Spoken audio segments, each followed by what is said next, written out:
Antarctica. Unbelievable. Unbearable. And now, a 50-day sea expedition attempts to crack its mystery, uncovering the improbable creatures that somehow thrive at this merciless alien edge of our planet.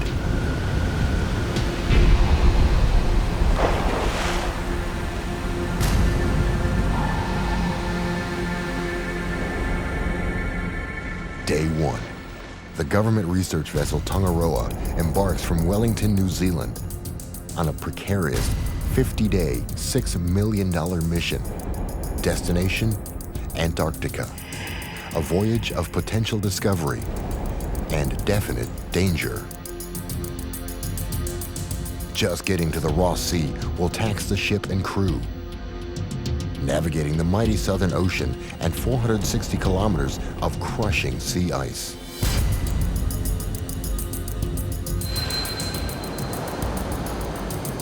In this International Polar Year, Tongaroa will join 17 other ships in a top-to-bottom census of Antarctic marine life.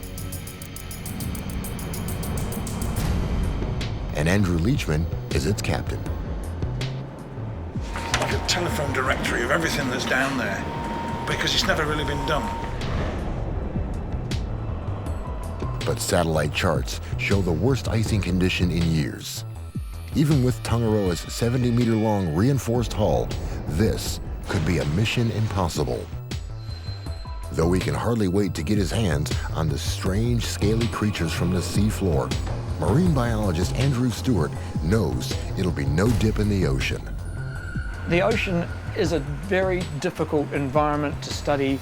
Down here in the Southern Ocean, everything is that much harder.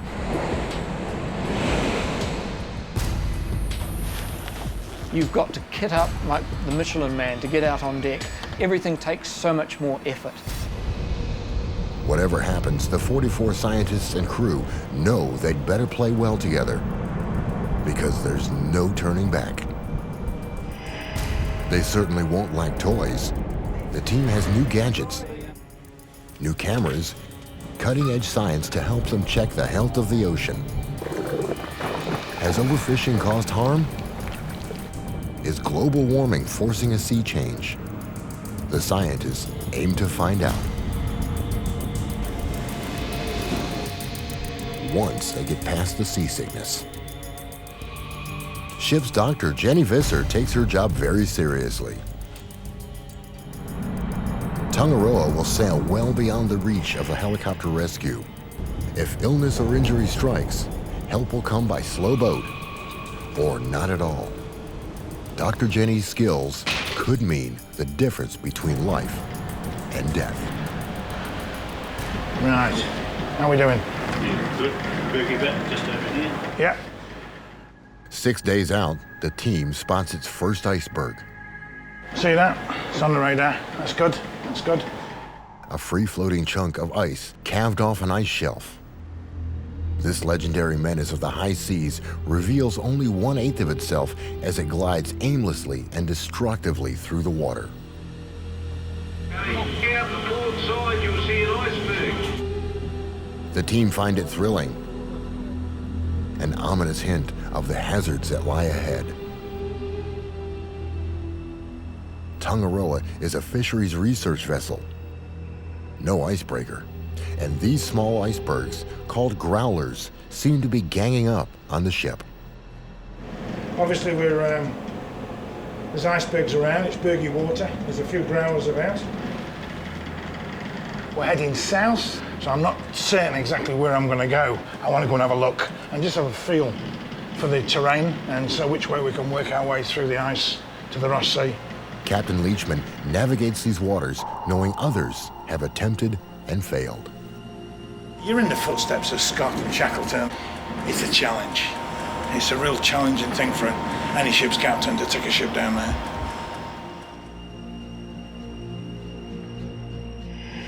In 1914, Sir Ernest Shackleton's ship, Endurance, became trapped in sea ice. He and his crew spent a grueling winter battling the elements until the ice ultimately crushed and sunk the ship. It's an epic tale of Antarctic survival. And it replayed in 2007 when ice engulfed the tour ship Explorer in Antarctic waters. Read the history and you'll know I am very careful because I know the rules. The rules are simple. Never underestimate the ice and never turn your back on it. Satellite ice charts and reports from other ships will help guide him to the thinnest parts of the pack ice. Head scientist Stu Hanchett worries about the encroaching ice barrier scuttling their plans, but he trusts the captain. There was quite a bit of a concern whether we would in fact be able to get into the Ross Sea and achieve some of our objectives. We envisaged probably taking 2, maybe 3 days to break through the pack ice into the open waters of the Ross Sea itself. The Tongaroa may not be an icebreaker, but the ice doesn't know it.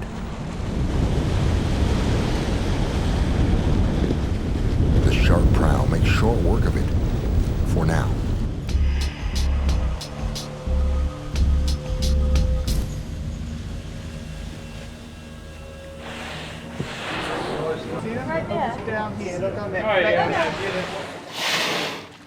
Off the stern, the minke whale finds sanctuary, scarfing down a hearty meal of krill among the ice chunks.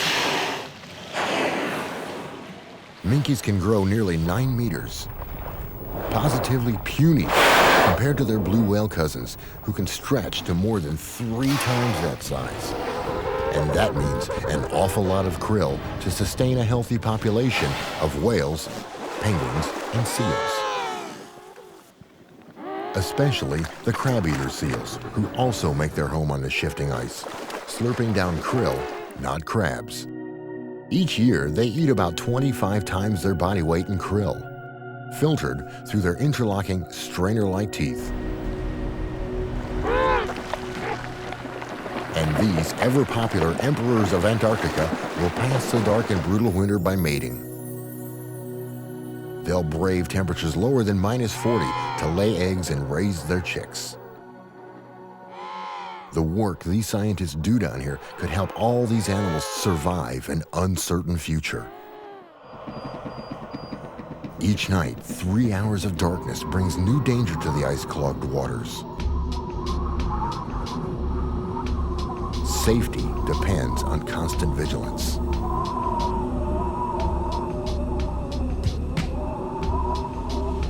And this is only summer ice. In the winter, Tongaroa wouldn't stand a chance.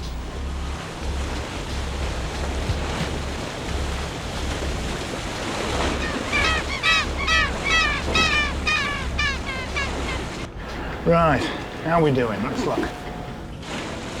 At last, the ship breaks free.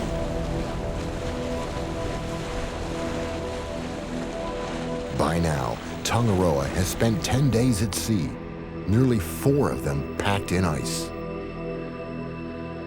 Wind and currents keep this part of the Ross Sea ice-free in summer.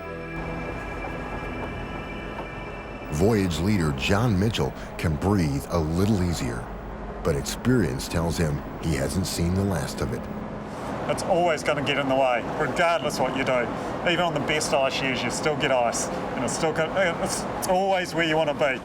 While the sea stays calm and free of ice, the team prepares to plunge into an alien world. For the first time, these scientists will get to see what's down there, courtesy of the deep-towed imaging system they call DETIS, custom-made for this type of deep-sea exploration.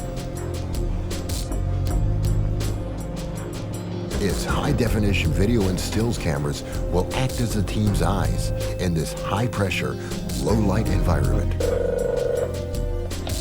Okay, we're ready to go. And we're in position, going ready.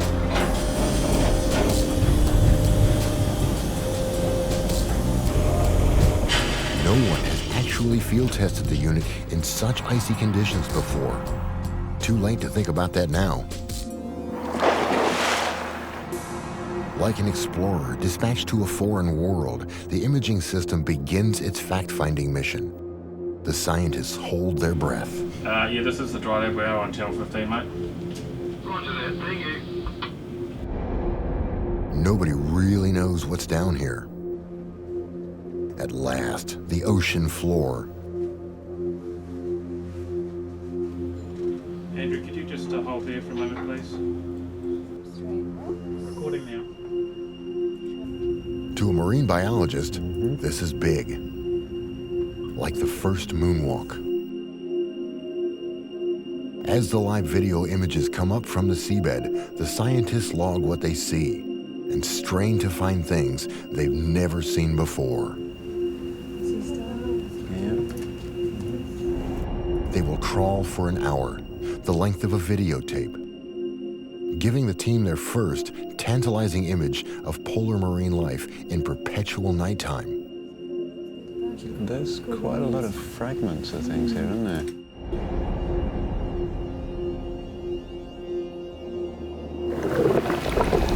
Now that they've seen the creatures on the video, they want to get their hands on them. For that, they'll need to trawl with nets, not cameras.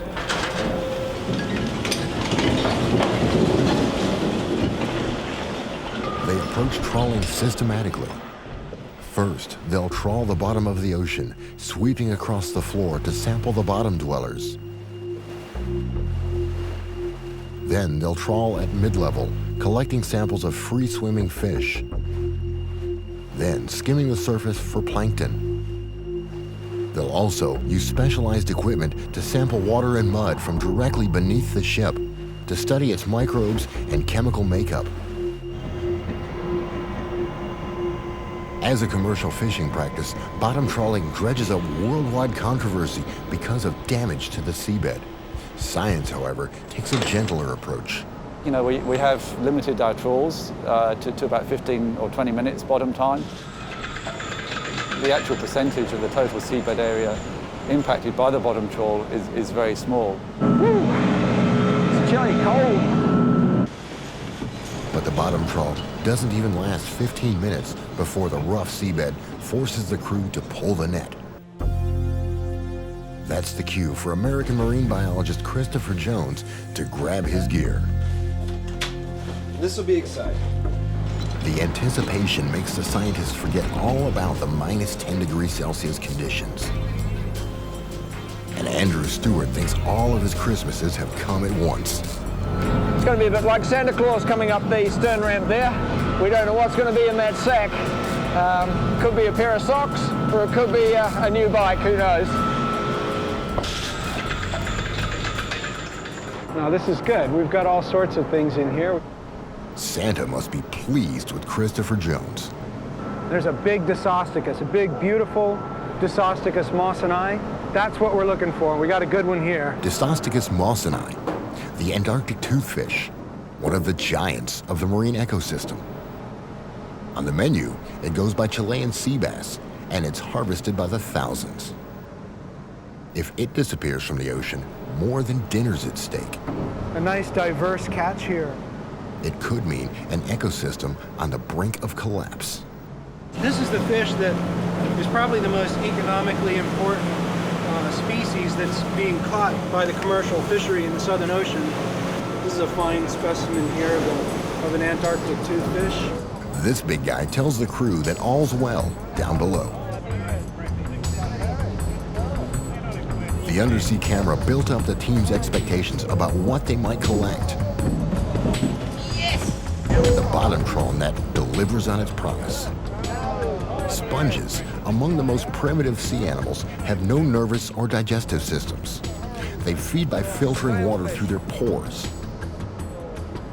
The trawl brought up an exotic specimen that weaves its body out of silica. That's a hexactinellid sponge, which is also known as a glass sponge, and a very slow growing, very irritating if you get any of the spicules on you. And Santa's sack has delivered a special gift for Andrew. Snailfish. Fantastic. Snailfish are poorly understood, and Andrew may have found a new species. Some of these beauties down to the lab. It's good of all.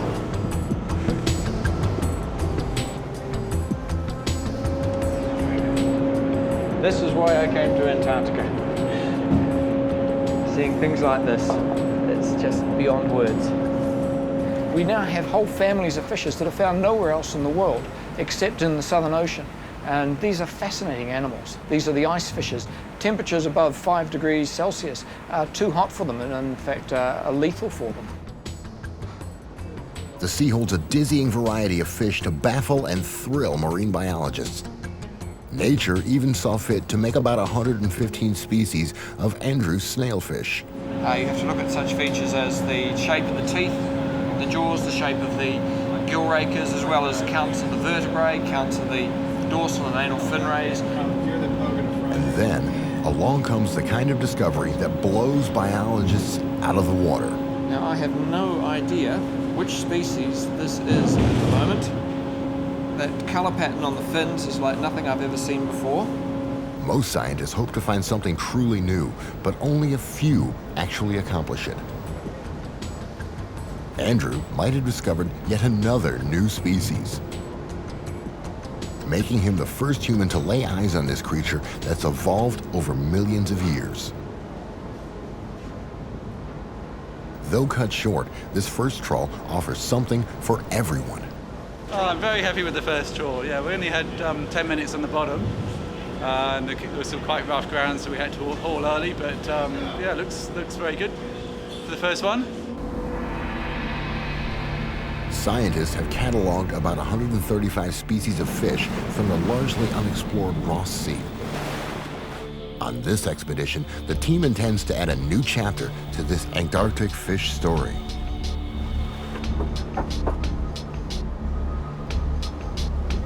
In the depths of the ship, the team studies the fish finder to locate schools of small fish and krill, the foundation of the elaborate food chain.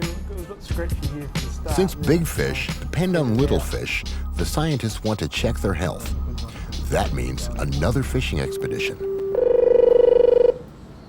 Yeah, hi Andrew, it's Richard here down in the acoustics lab. We're seeing a bit of a mark on our sounder down here. We're quite interested in doing a mid-water trawl. The target's spotted, the net's deployed.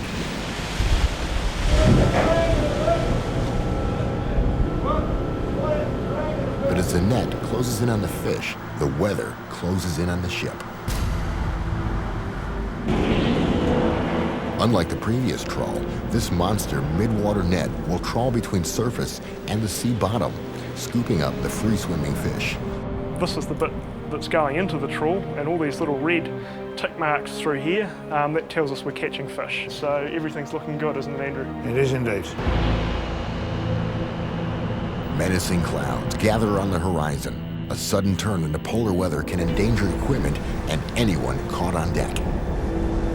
Okay. We'll haul it now. All righty, coming up. There she comes. The wind from the approaching front hits suddenly.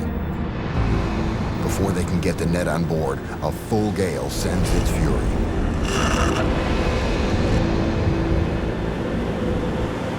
All in now, all in now.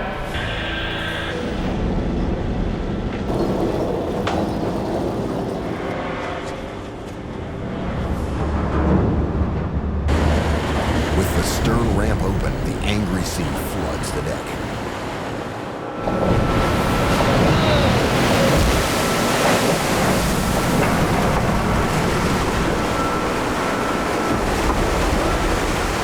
Waves crashing over the stern can easily sweep a crew member into the icy, churning sea, where the cold shot can kill in 3 minutes.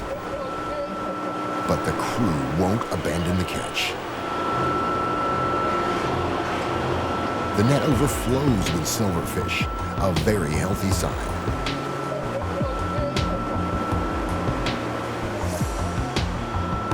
It's one of the most abundant species in the Ross Sea. It's eaten by quite a lot of species, so it's important to the food chain. Among the mass of silverfish, Andrew spies a lethal predator most likely feeding when snared. What's the name of that again, Andrew? Daggertooth. A daggertooth. Wonder what was called that. Stick your finger in his mouth, Chip. This striking find wields a mean set of chompers. It's a pretty fish. Comes up underneath like that, bites down, chomp, reverses, and it severs the spinal cord. It's paralysing that fish, turns around. The ferocious storm puts a halt to the science program. the ship slows down to ride it out. Nature runs the show now, and the team battens down the hatches. This isn't fun, you know. Despite the boats pitching and rolling, life goes on. A well-stocked galley serves those who could still manage to keep the food down. Whatever the sea throws at them, the team takes in stride. Though striding in heavy swell does take some practice.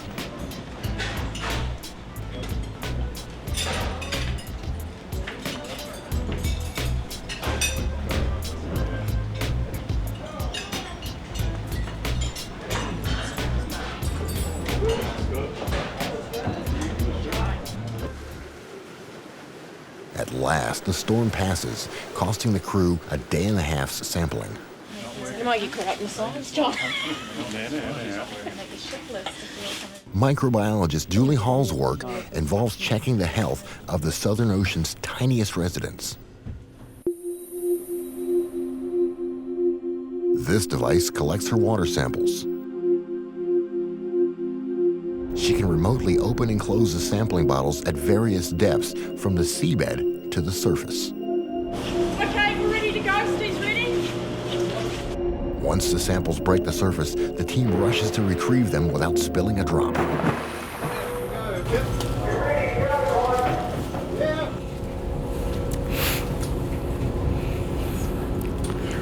As you can see, it's a difficult and dangerous operation, and the deck crew have to be really careful bringing it on board in such rough and slippery conditions.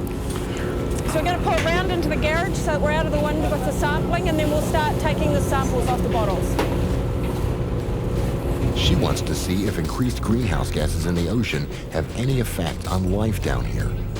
She'll measure chemicals, water temperature, and bacteria in the sea. We've got the water from that coming out and going in about 10 different directions for analysis of nutrients in the water, chlorophyll, phytoplankton. We're also looking at viruses, the microzooplankton, those very, very tiny zooplankton. Her work in this far-off sea may have global implications, but Julie's about to feel the full weight of her isolation from the world back home.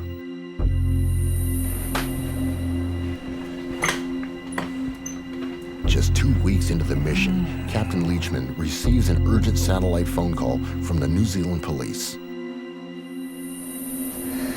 Early morning, I was called to the bridge, and the sergeant in Matamata said, "Look, we've got some bad news. Have you got a Dr. Julie Hall aboard?"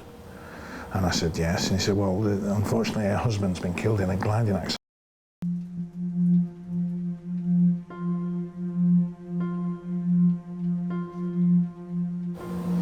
Anyway, what I did do is got Julie up and sat her down.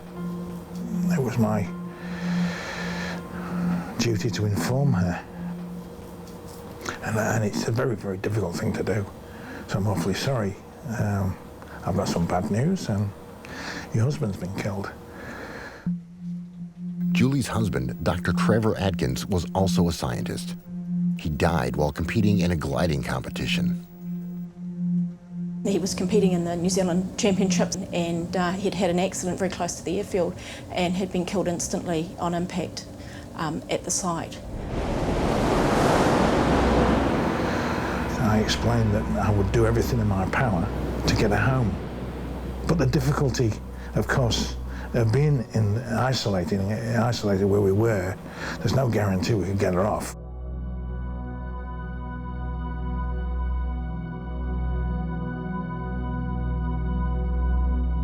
Fickle weather and enormous distances have conspired against Julie. By now, Tongaroa has sailed well beyond reach of any helicopter and too far out to turn around. If Julie has any hope of getting home, Captain Leachman must find a nearby ship able to make the journey. I had to think about my own situation, how I felt about things, how any decision impacted on others back in New Zealand, but also the impact me leaving would have on the science and the people around me. With the weather deteriorating and the nearest ship at least 3 days away, Julie has to make an immediate decision: stay with the mission or return home to her family. And as it turned out, I'd made the decision not to leave. She decided that really she was going home to an empty house, and she didn't want to go home. She was happy where she was.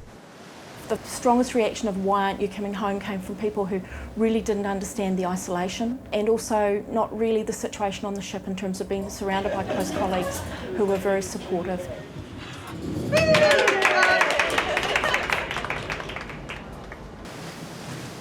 As they edge their way along the Ross Ice Shelf, the wind kicks up an icy spray. Just another summer day in the Antarctic. The temperature plunges to -14 Celsius and spray freezes on contact. The next deep-towed imaging deployment gets put on hold, much to the crew's relief. Such is the life of a sailor. Everything frozen, including us. And the forecast gets even more chilling. Okay, this satellite image that just came in this morning to show us the current state of play. The southern Ross Sea is refreezing faster than expected, already covering several of their planned sampling stations. It could be arduous. If this southerly wind continues, the whole thing's going to freeze up, and it'll be like operating in fresh set concrete, so it's not good. We won't really do much sampling if those conditions prevail. With the water temperature down to -1.8 Celsius, the sea starts to freeze in a spectacular, if alarming, display. It stretches to the horizon in every direction and can potentially strand the ship.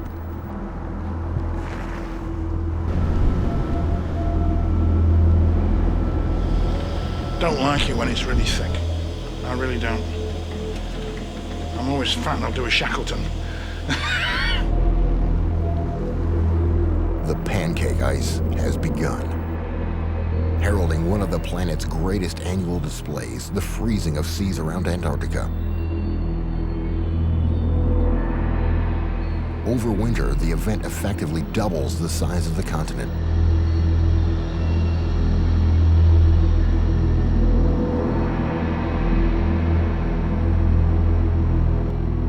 The science leaders called an emergency strategy meeting. Morning all.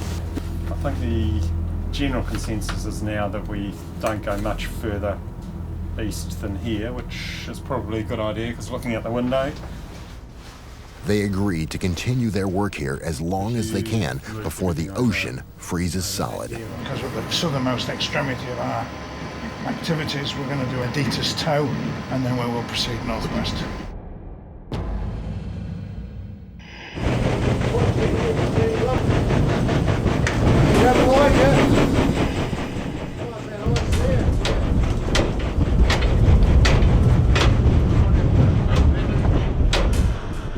It's like fishing in a margarita.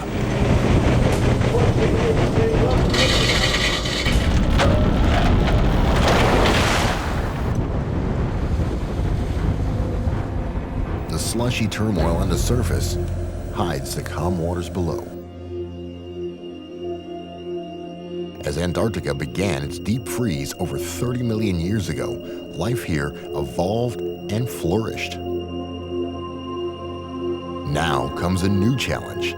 Despite the pristine nature of this remote ocean, the imaging system shows human intruders.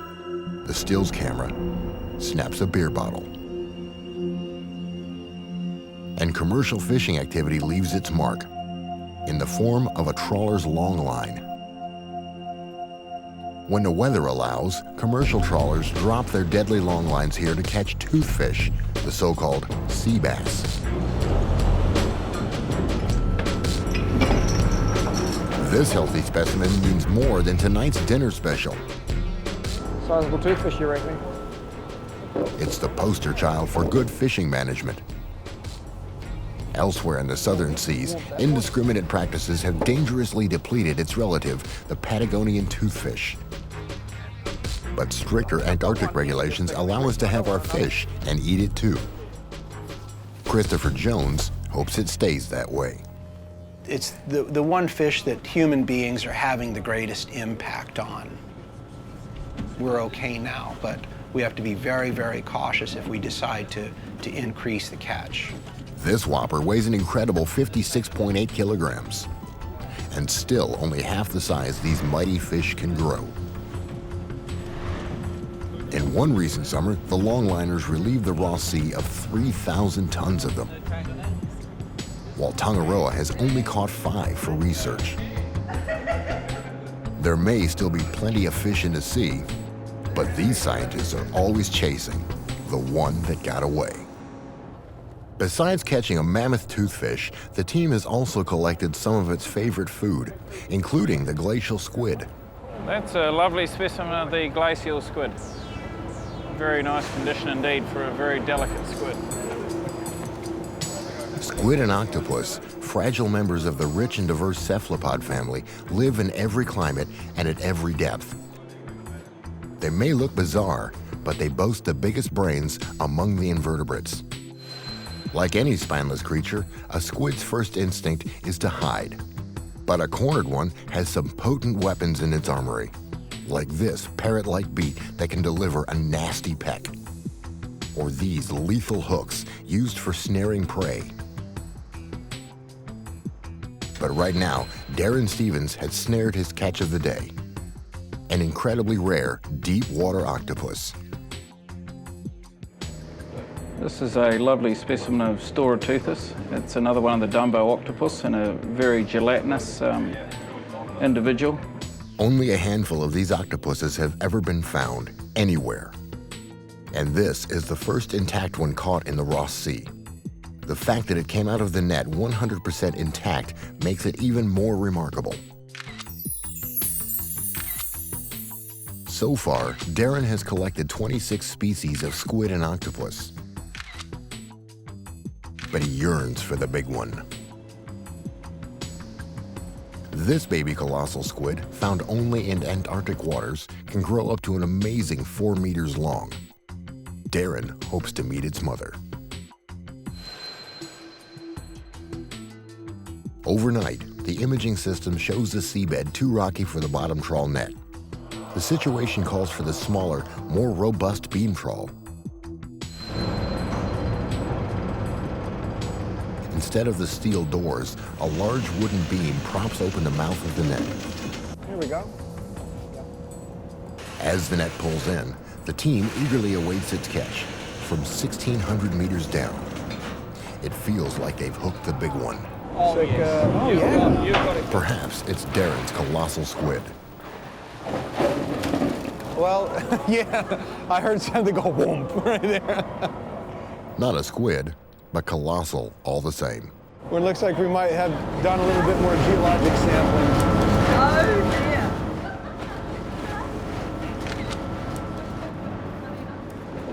The deckhands get left with the heavy lifting.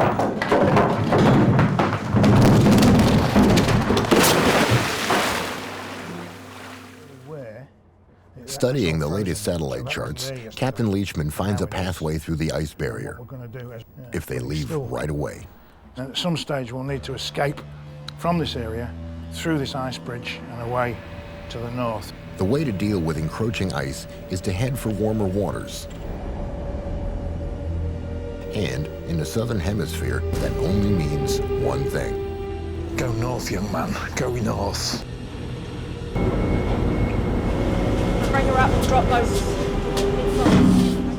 As Tongaroa steams north into deeper water, Julie deploys the multiple opening and closing net, or mock nets.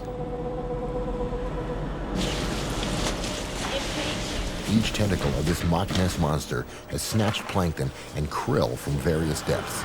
This is a very important mock nest sample for us. It's come from 3,400 metres. It's the deepest one we've ever done.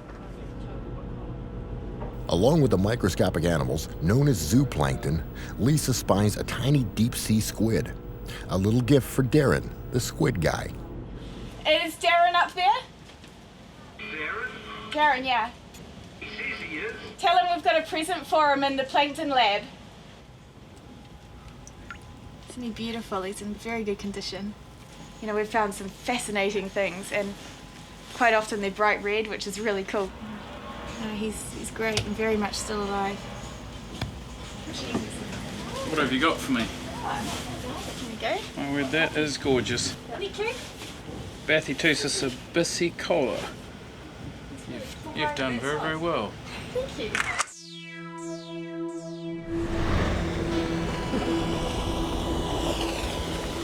As Tangaroa nudges north into the sea ice, the work in the plankton lab goes on.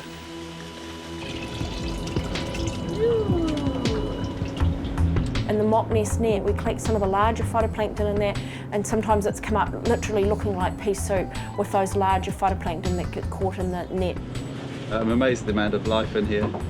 It certainly looks quite productive, a lot more productive than I'd imagined for Antarctic waters. But I guess something's got to be there to feed the krill, which live down here. The mid-trawl net hauled up plenty of krill, and Chris gets the smelly job of weighing and measuring every last one of them. It's the only way to calculate how many of these crucial crustaceans inhabit the Ross Sea. Krill really drive most of the ecosystem. That is all the land-based predators, the penguins, the seals, the birds, most of the fish species, whales, they're all highly dependent on krill. The arrival of two humpbacks delights the team. Whales, can I just drop it down? Oh, there's a... Whales! They've come for the krill, of course, gorging themselves before migrating back to the breeding grounds in the Pacific. This is great. It couldn't be any better. The sun is shining and it's just a beautiful day. The ice is right behind those whales.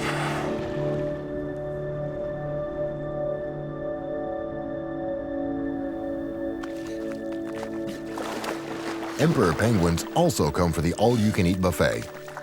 After laying their eggs in a dead of winter, the females complete an arduous trek from open water to feed the chicks.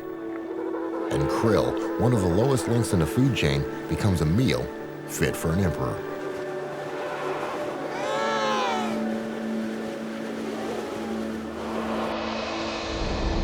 "33 days into the expedition, Tangaroa breaks into open water again.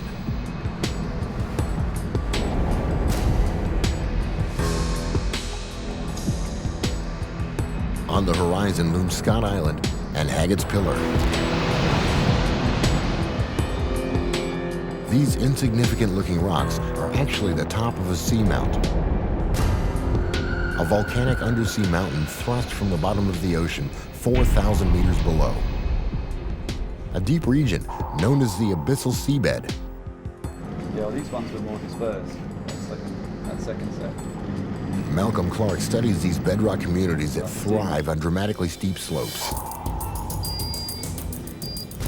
Some creatures prefer a bed with more support. They opt to live on the rocky seamount instead of the posh seabed. So animals that need to attach to something really hard, like corals, sponges, they're able to latch on and again survive where the soft sediment of the abyssal plains doesn't enable them to survive. The team decides to drop in on the seamount community using the beam trawl. But the seamount is not accepting visitors.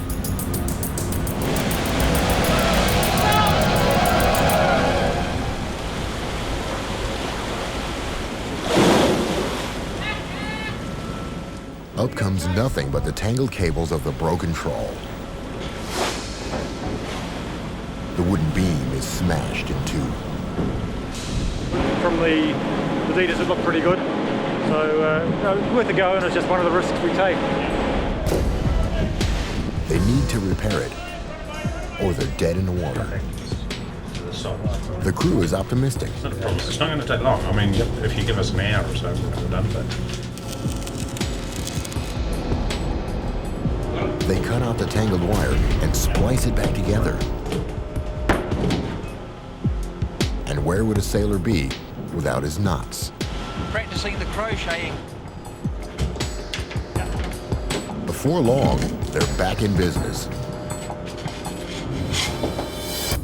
Having braved ice storms, broken equipment, and rough seas for almost 2 months, the team braces itself for the most high-pressure assignment of all.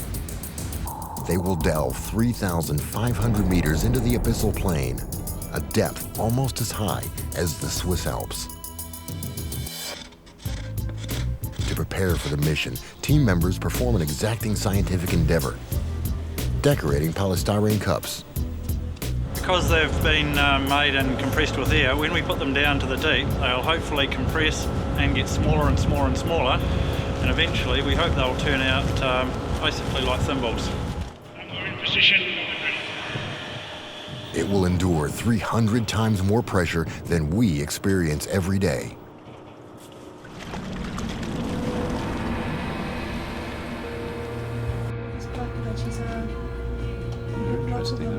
Suddenly, the abyssal plain reveals itself. It looks barren, like the surface of Mars. But a closer look reveals life. No one has ever witnessed sights like these in Antarctica before.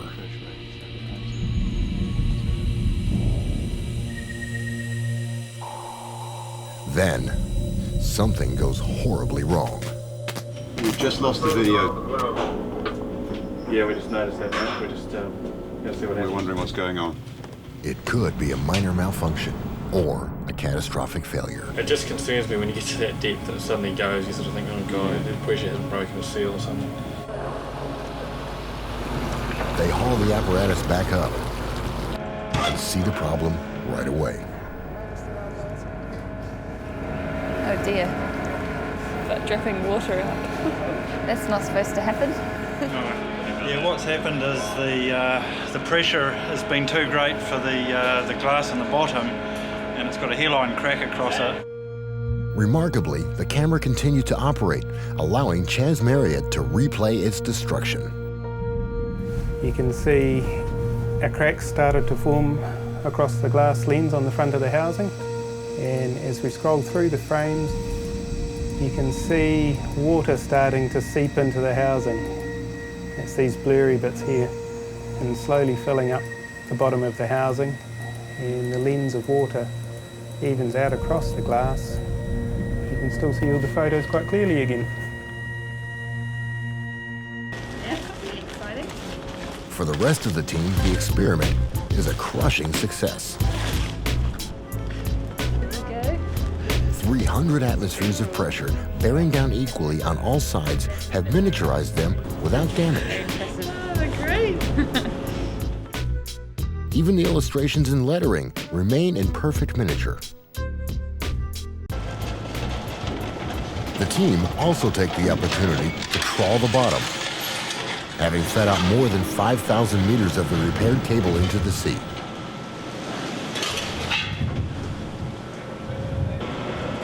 The beam trawl finally comes aboard at 2 a.m. And after 6 hours of waiting, the team gets its reward. 12 buckets of mud and 1 single fish.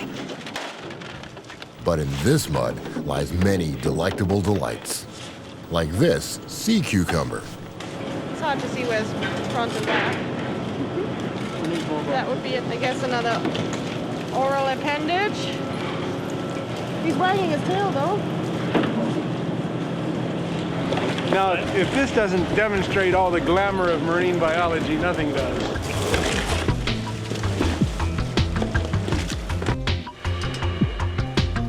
Karine has cleaned up her sea cucumber for a better look. This is the back side of it, and the front of it is clearly the other side, which has got these oral tentacles.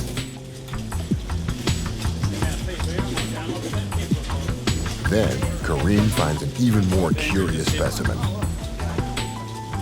It has something quite interesting at the front, which sort of likened it a little bit to as a hippopotamus. We don't know how many are down there. We don't know how common this is. I have never seen anything like this before. Sea cucumbers are the ocean's vacuum cleaners. walking along the bottom, sucking nutrients out of the mud they eat. The video enables the scientists to observe them in all their sluggish action.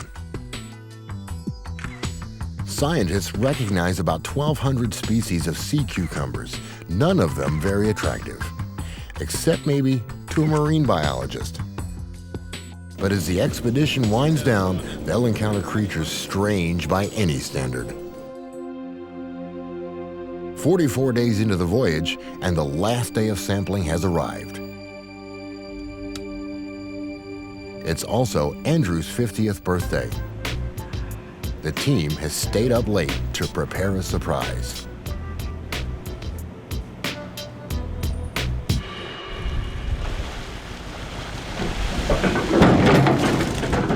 They've conducted 312 sampling deployments at 39 different stations, yet still a sense of expectation grips them. This is the last bottom trawl of the cruise. The video shows parasites attached to deep-sea rat-tailed fish. The scientists hope the trawl snares one. After a long day's wait, Andrew and the others get to see the last net come in. With deep trawls, they've come to expect some strange specimens. They are not disappointed. These abyssal fish have evolved to cope with the crushing pressure down below. But when they're pulled to the surface, their guts blow up like a balloon. As they've come up, the pressures cause their swim bladders to expand and blow out their mouths. Unfortunately, it doesn't do them much good. And the fish with its horrifying host has turned up in the net. One of these big parasites right here on the rat tail. You can see that thing, it's got a tube, part of it goes in well down into the body cavity.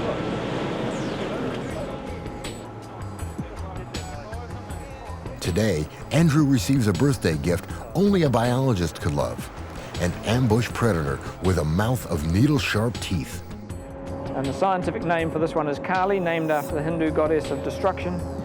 These fish have a remarkable ability to swallow prey much, much larger than themselves. And the whole stomach area just unzips and expands. This is just a great find. It's the first find for this expedition, first record of this family in the Ross Sea.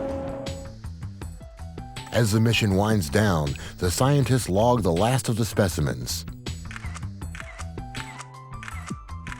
This snapshot of Antarctic biodiversity will be compared with the results of expeditions to come.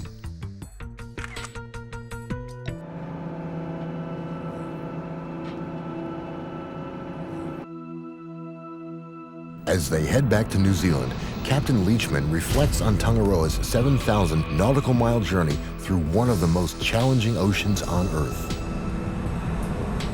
Once you've had a touch of it and seen the visibility, see 200 miles, see Mount Melbourne pink in the midnight sun. Oh, I mean, there's no words can't describe just the beauty of it all. It's wonderful. And would he go again? Oh, of course.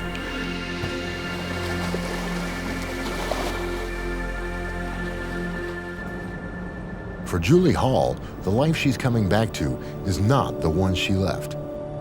But she has no doubt that the painful choice she made was the right one. I felt that he would have wanted me to stay and finish the program that I've put so much time and energy into developing. I've been planning this for over 2 years, so to walk away would have been very difficult.